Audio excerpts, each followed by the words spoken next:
This is the super simple beginner video on how to play canasta. Watch this video and you'll be able to play with your friends. If you've seen my other videos in playing cribbage, you know that I over-explain things, and by the end of the first video and second video, we'll have you playing the game. This first video is for beginners who don't know anything about canasta. I'm going to go over all the general concepts and gameplay. The game will conclude with me playing a sample round. I'm also going to make a second video that goes into more detail, that has more advanced strategies. And at the end of that second video, you will know how to play canasta. Let's get started. The first thing you need to know about canasta is that there's several variations of the card game. Typically, canasta is played with 4 players divided into 2 teams, and the teammates sit across from each other. For the purposes of this tutorial, just to teach you the mechanics, I'm going to play this 2-player game. The only difference between the 2-player game and the 4-player game is that instead of my partner and I on my team each alternating turns and my 2 opponents alternating turns, I'm only playing against one opponent and I get to play all my turns and the opponent will get to play their turns. This is only for the sake of a tutorial so that I can teach you the game step by step.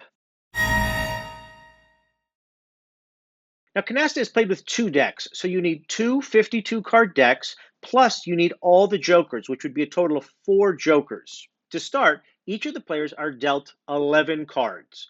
The remaining cards are placed face down in the middle of the pile. That's the draw deck. The top card is flipped up, and that starts a discard pile.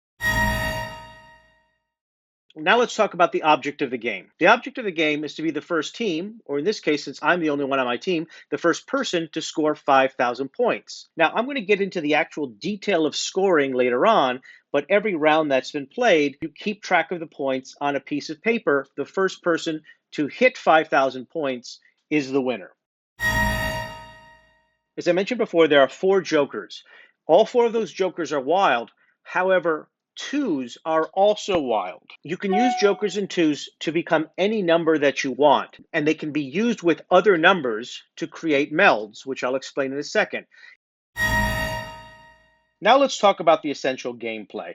And you've been looking at this the entire time. You'll see my cards on the bottom. As I mentioned before, typically my partner is sitting across from me, which would be there, and another team of 2 people, my opponents, would be sitting here and here. You see my cards in front of me. You see a draw pile. You see a discard pile where the first card has been turned over. And you also see in front of me, this is something that this particular app does, it's laid out columns 3, 4, 5, 6, 7, 8, all the way to ace. But essentially, you're looking to create melds, or in other words, groups of cards that you can lay down. So, for example, 3 5s would be a meld of 5. 4 5s, 6 5s, etc. The minimum to make a meld, however, is 3. So as you pick from either the draw pile or the discard pile, if you have a minimum of 3 cards that are of the same, you can lay them down on that number. Now you'll notice it's got 3 through ace. It doesn't have a 2. That's because all 2s are wild. Now my opponent is only laying cards down on his line, and I'm only laying cards down on my line. If we were playing in pairs, my partner and I would be working on my line, and the 2 opponents would be working together on the same line. One caveat I need to explain, and I didn't want to get into points just yet, but as you can see here, it says 0/50. In order to lay down your first meld, you need to have a value of 50.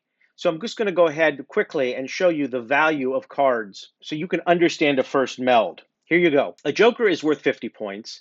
Aces and 2s are worth 20 points. 8s through kings are 10 points, 4s through 7s are 5 points, and black 3s are 5 points. But honestly, don't worry about points just yet. We're gonna get there. Let's talk about 3s. In canasta, there are the red 3s and there are the black 3s, and they have 2 separate functions. If when you're dealt, you are dealt a red 3, or if you ever draw a red 3, you immediately place it face up on the table and draw a replacement card. You never play with a red 3. The essential thing you need to know about a red 3 is that it's like a bonus card. If you draw a red 3 or a red 3 is in your hand, you lay it on the table, you'll get points for it later. I'm going to talk about black 3s in just a little bit. When it's your turn, it begins with you either drawing from the draw pile or the discard pile. Let's talk about the discard pile. A player is allowed to draw from the discard pile if the top card is something they can use to create a new meld or to add to an existing meld. They must use the top card immediately. The other thing that you need to know about drawing from the discard pile is you also pick up the entire pile. So let's take a look at what we have.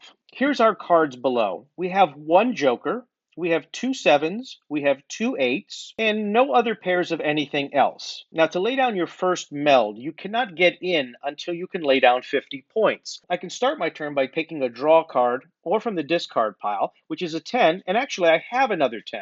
So I'm going to take that and I'm going to use my joker. And because my joker is worth 50 points and each of the 10s were worth 10 points, that's 70 points. That's enough for me to start the game because I have more than 50 points. I see this app is very good because it writes done right there, meaning I'm good to go. And what it did is it took all of my 10s and it put it and started a meld on the 10s. I don't have any other melds that I can lay down because I need at least 3, so I end my turn by discarding. Let me discard a 4. Now it's my opponent's turn. He picked from the draw deck, and he laid down 3 5s, which were worth 15, and he laid down 10s. So he had at 50. He had enough points, and then he also discarded. I'll draw a card, and now I have 3 queens. I can lay my 3 queens down, and I have to discard. I will discard an ace. My opponent was able to take a joker and add to his 5 and lay down a 7. Now here's where it gets interesting. I can take that 7, but by taking that 7 in the discard pile, I'll be able to lay down 7s. I have to use that 7 right away, but I also pick up all the rest of the cards underneath it. So I've laid down that, but I've also picked these up. In this particular case, I've done it for the sample, and now I'm going to discard a 6.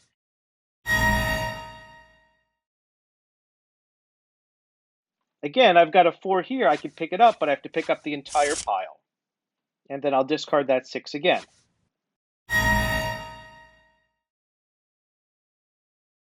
The name of the game is canasta. So what is a canasta? Well, a canasta is 7 cards of the same value. Well, as you lay cards down in melds and then continue to add more cards into the melds, you need to at least have one meld with 7 cards.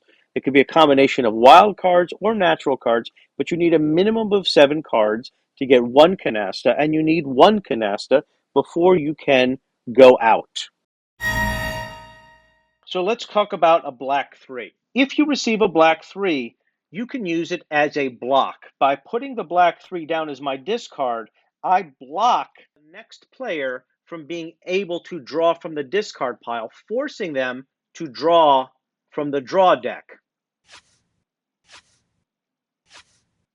Now that the 3 has been covered, you're allowed to pick up that pile again. So if I was to pick it up, again, I have to use that 8 immediately.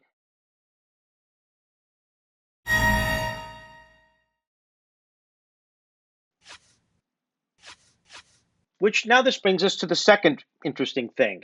If you discard a wild card, you lay it on its side, you freeze the pile. So by putting this wild card there, the discard pile has been frozen. At this point, all players must be picking from the draw pile. However, they are not allowed to pick up the discard pile until they can create a brand new meld, a minimum of 3 cards using the top card and 2 naturals, no wilds. We've discussed the wild card freezing the pile, and the pile can only be unfrozen if a player can use the top card to create a meld with 2 natural cards.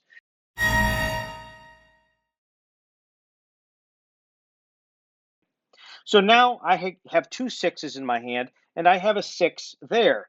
I'm finally able to pick this up because I can create a new meld with a 6, but I do need to pick up the entire pile. It did give me a wild card, so it allows me to maybe use my kings in that too to create another meld.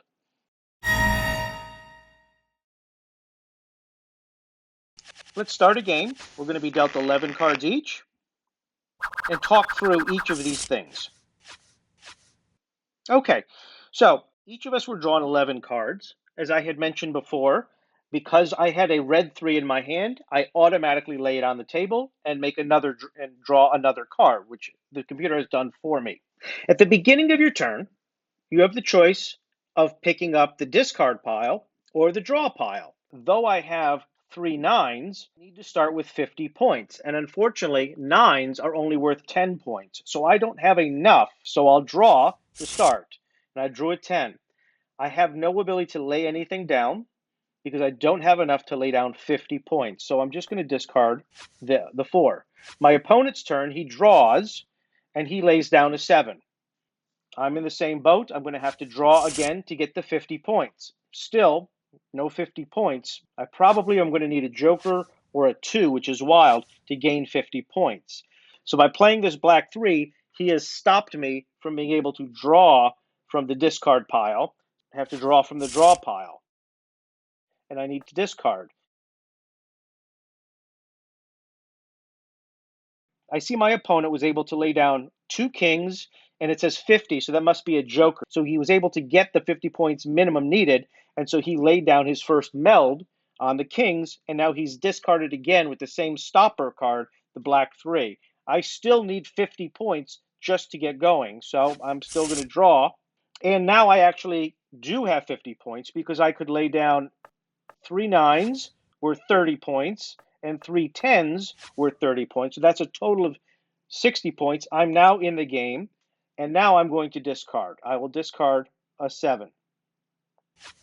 Now, for the rest of the game, me and if I was on a team, my teammate, we would all be playing on my board here, laying down cards. We can add to the nines if we had more nines. We can add to the tens if we had more tens.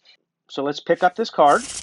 And it's a 6. There isn't much I can do with that 6, so we will discard it. My opponent draws and lays down a 7. And I've picked up a king. Now, even though I have a king, I cannot use it to lay down on my opponents. It's only for me.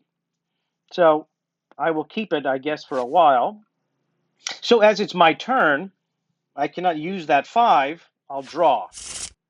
And there isn't much I can do, so I will discard my 8. My opponent draws and is able to create a new meld using 2 queens and a wild, a 2, and then is able to discard. They discard a 4, and I'm able to pick up a jack, which is going to allow me to lay down 3 jacks, and I will discard that king. Now, even though I have only 2 cards left, I do not have a canasta, meaning I do not have 7 of the same, so I'm not able to go out. So what I am looking for is a lot more wilds or 9s, 10s, and jacks. So I'm inclined to take that 10 just to know I can play it. And it gives me a lot of new options here. So I can play the 6s, I could play the 7s, and I can discard, say, the queen. I also can take that 4, and perhaps I can discard that queen again. I can take that 8, discard that queen again. Take that 9. I'm taking them mainly because I need to start increasing the number of cards. I'm increasing my points, but I also need to create a canasta. So I'll draw. That's a wild card 2. And I could take that and create a meld of 5s. And then I'll discard by using a 3, which is a stopper.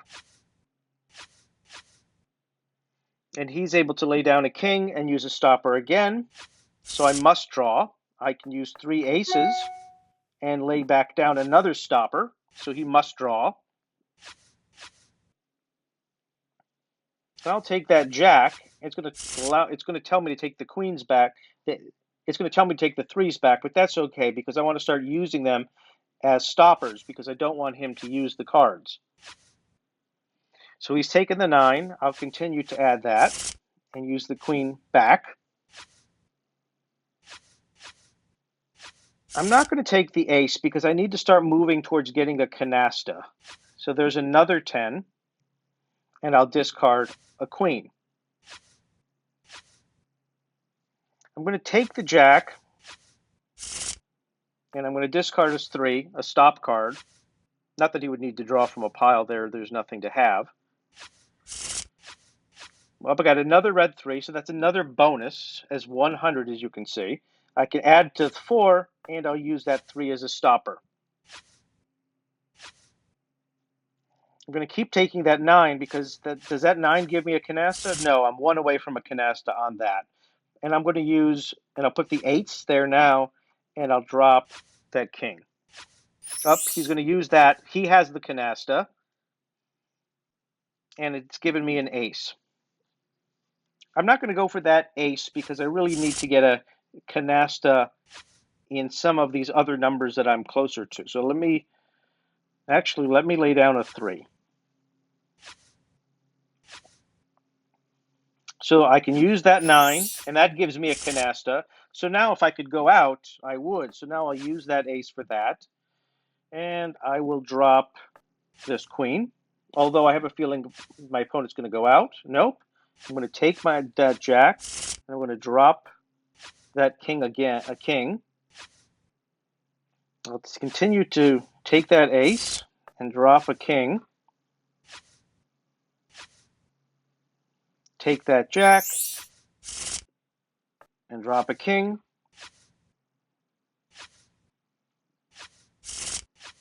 I have another 3, and there's an ace. There's an 8. I'll drop that queen.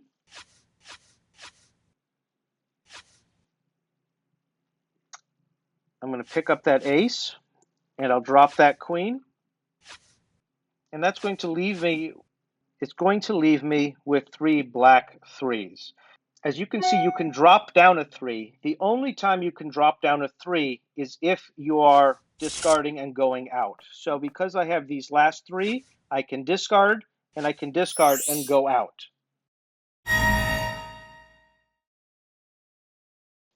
So let's talk about the scoring at the end of each round. For every card you've laid down as a meld, you add up the card value.